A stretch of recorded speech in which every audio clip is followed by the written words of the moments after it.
हे मनुष्य, कोई व्यक्ति जो भी काम करता है उससे दो फल उत्पन्न होता है। नंबर 1 पाप फल और नंबर 2 पुण्य फल। पाप फल और पुण्य फल के मिलने से प्रारब्ध बनता है।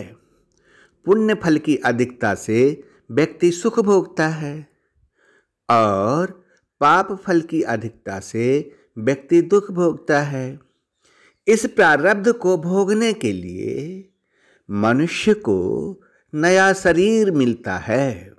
इस प्रकार मनुष्य जन्म जन्मांतर तक आवागमन में भटकता रहता है। अब प्रश्न यह उठता है कि मनुष्य क्या ऐसा काम करे कि वह सुख भोगे। हे मनुष्य, इसके लिए आप वह काम कीजिए जो धर्म पर आधारित हो, अथवा आपका सभी काम शास्त्र सम्मत हो।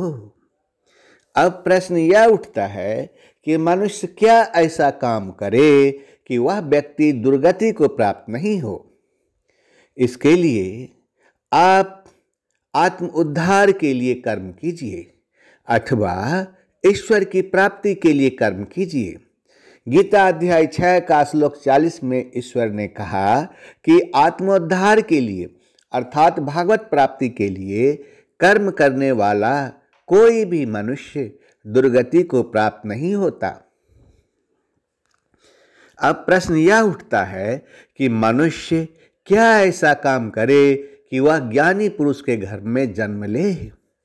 इसके लिए ईश्वर गीता अध्याय 6 का श्लोक 41 और 42 में कहे कि योग भ्रष्ट पुरुष पुण्यवानों के लोकों को अर्थात स्वर्ग आदि उत्तम लोकों को प्राप्त होकर उनमें बहुत वर्षों तक निवास करके फिर शुद्ध आचरण वाले श्रीमान पुरुषों के घर में जन्म लेता है, अथवा वैराग्यवान पुरुष उन लोकों में न जाकर ज्ञानवान योगियों के ही कुल में जन्म लेता है।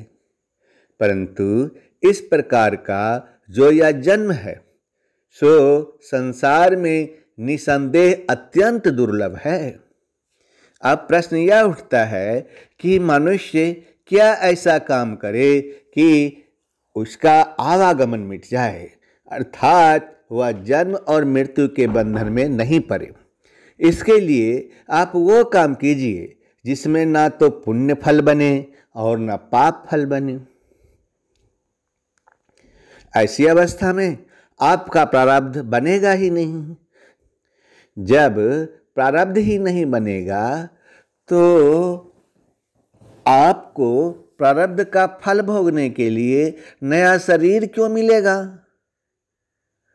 इससे तो आपका आवागमन मिट जाएगा और आप जन्म और मृत्यु के बंधन से मुक्त हो जाएंगे। अब प्रश्न यह उठता है कि मनुष्य क्या ऐसा काम करे कि उसका आवागमन मिट जाए, अर्थात वह जन्म और मृत्यु का बंधन से मुक्त हो जाए। इसके लिए व्यक्ति समस्त कर्मों में और उनके फल में आसक्ति का त्याग कर दे तथा संसार के आश्रय से अलग हो जाए और ईश्वर में नित्य तृप्त रहे।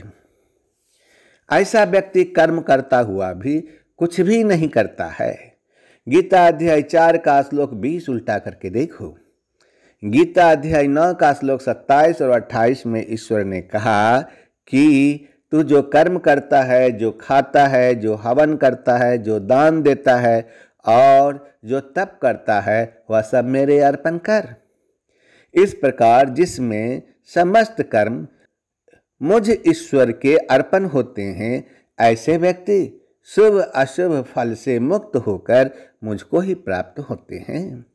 तथास्तु, अर्थात ऐसा ही हो।